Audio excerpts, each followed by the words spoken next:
আমি 14খনৰ 14খনতে জিকিছোঁ।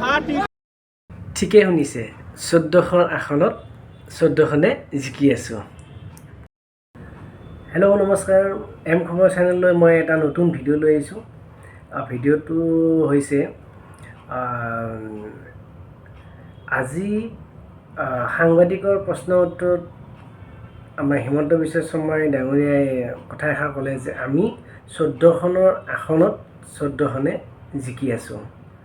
সাংবাদিকৰ প্ৰশ্ন উত্তৰত হিমন্ত বিশ্ব শৰ্মা ডাঙৰীয়াই কৈছিলে। আহকচোন কি ক'লে আমি চাওঁ।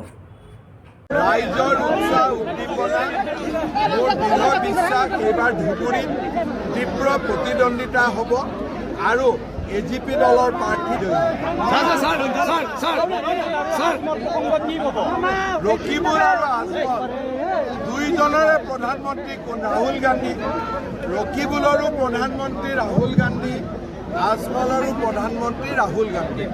গতিকে তেওঁলোকৰ ৰাস্তা এটাই, কেতিয়াবা মহাযুদ্ধ কৰে, কেতিয়াবা ভাঙাযুদ্ধ কৰে। গতিকে তেওঁলোকৰ ওপৰত কমেণ্ট দি লাভ নাই। আমাৰ কেণ্ডিডেট এজনে মোদী আৰু মোদীক ভোট।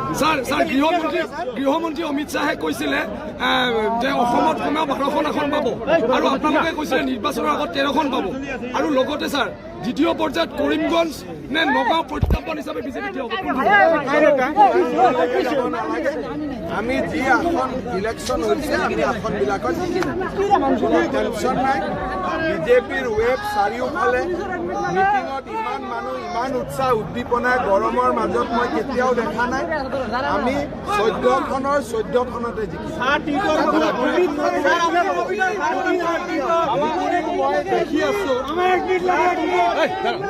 ক্লিয়াৰৰ ফালে গৈ আছে। 6 তাৰিখে গধূলিলৈকে ধুবুৰীও ক্লিয়াৰ হৈ যাব।